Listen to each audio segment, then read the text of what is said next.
Hello everyone, আমার নতুন একটা ভিডিও তোমাদের সকলকে স্বাগত। দেখো, সকালবেলা উঠেই রান্নাঘরে চলে এসেছি। মেয়েদের তো এটা কাজ যে সকালে উঠেই রান্নাঘরে আগে আসা, আর ও অফিস বেরোবে। তো আজকে কী কী সকালবেলা রান্না করব আমি তোমাদের কাছে শেয়ার করব। দেখো, শাশুড়ি সকালবেলায় এগুলো কাটছিল, আলু পটল ভাজা, আলু সব কেটে রেখেছে, বাঁধাকপি। আর বাইরের ওয়েদারটা দেখো কি অবস্থা।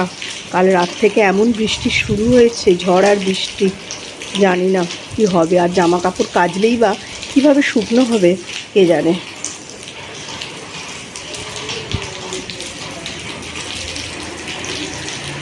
তো আমি আটাটা মেখে নিচ্ছি। আর কাল রাত থেকে আমাদের এখানে কারেন্ট নেই, জানো।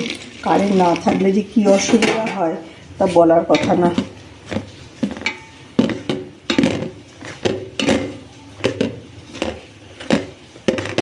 করব বলে প্রথমেই আমি গরম মশলা, তেজপাতা ফোড়নে দিয়ে দিলাম।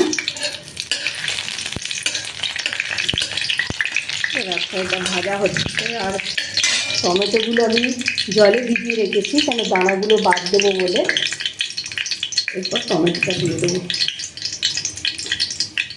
আর বাঁধাকপিটা আমি একদিকে ভাপাতে দিয়েছি।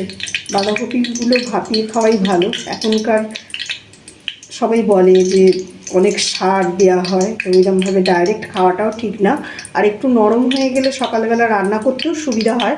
তো এই বাঁধাকপিটা একটু ভাপাতে দিয়েছি। আর এটা ভাজা হয়ে গেছে, টমেটোগুলো দিয়ে দিলাম, দানাগুলো বাদ দিয়ে।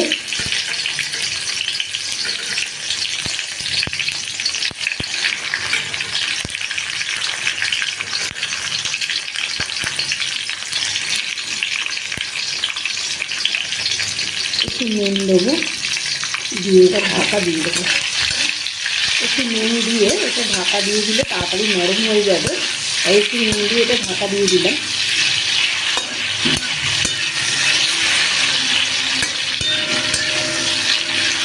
সকালবেলা কিছুটা রান্না আমি করব, তারপর বেলায় আবার শাশুড়ি করবে, কেননা আমাকে একটু বেরোতে হয়। ও অফিসে বেরোবে, আর আমার একটা ছোট্ট বইয়ের দোকান আছে, অনেক পুরনো, সেটা আমাকে দেখাশোনা করতে হয়। তাতে দুজনকেই বেরোতে হয়। সকালবেলাটাই যাই, আগে বিকেলেও যেতাম, তবে এখন আর বিকেলে যাই না। এটা ভাজা হচ্ছে।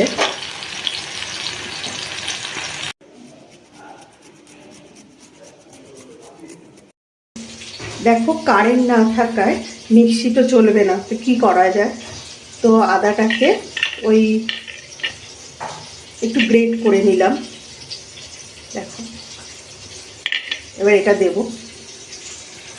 মোটামুটি টমেটোটা নরম হয়ে এসছে, এবার আদাটা দিয়ে দেবো।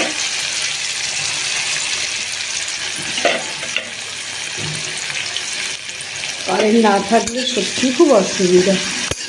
ট্যাঙ্কের জল কতক্ষণ চলবে জানি না, তার মধ্যে আবার ইন্ডাকশানও চালাতে পারছি না, মিক্সি চালাতে পারছি না। রান্নার যে কী অসুবিধা বলার কথা না।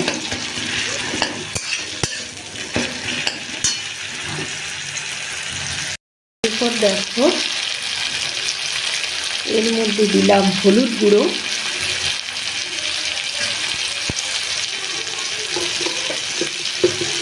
তারপর দেবো জিরে গুঁড়ো,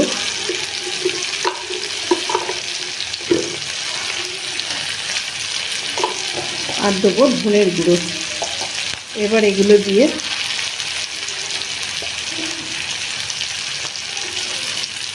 ভালো করে মশলাটাকে কষাতে হবে।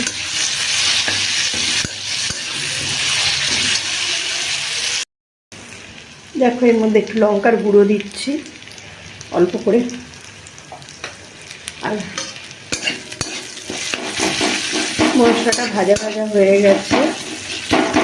আর যে বাঁধাকপিটা ভাপিয়ে রেখেছিলাম সেটা এবারে দিয়ে দিচ্ছি।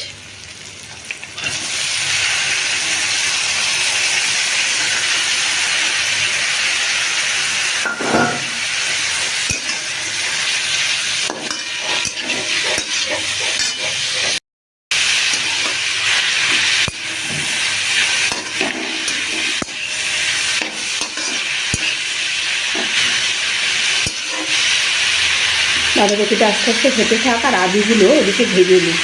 বাঁধাকপি হতে অনেকটাই বেশ টাইম লাগে।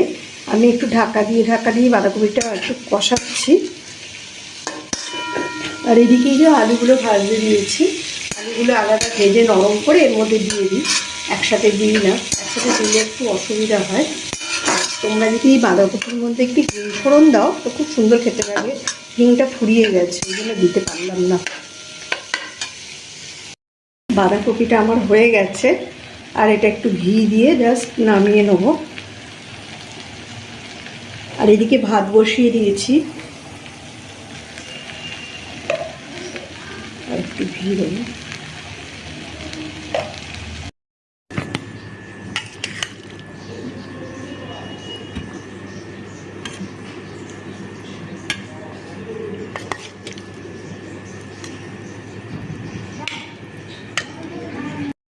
তরকারিটা হয়ে যাবার পরে আর আমি রুটিগুলো সেঁকে নিচ্ছি।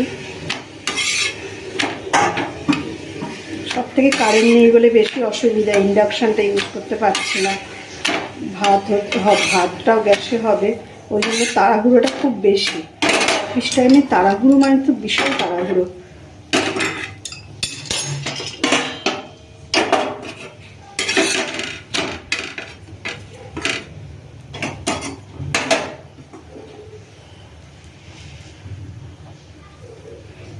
রুটিগুলো সব কটা সেঁকে নিই। দেখো এবার বেগুনগুলো ভেজে নিচ্ছি। সকালবেলা এত তাড়াহুড়ো যে বলার কথা না। অফিসের তাড়া মানে বিশাল তাড়া।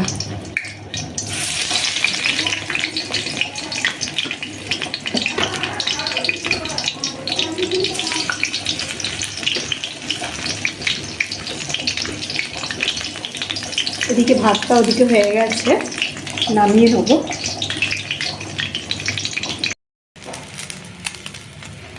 ডিমের অমলেটটাও ভাজা হয়ে গেছে। এরপর আমি টিফিনটা গুছিয়ে দিলাম, আর ও অফিস বেরোবে, আর শাশুড়ি মা মাছটা বেলায় রান্না করবে। তো ভিডিওটা আমি এখানেই শেষ করলাম। ভিডিওটা তোমাদের কেমন লাগলো তোমরা কিন্তু অবশ্যই জানিও কমেন্টসে।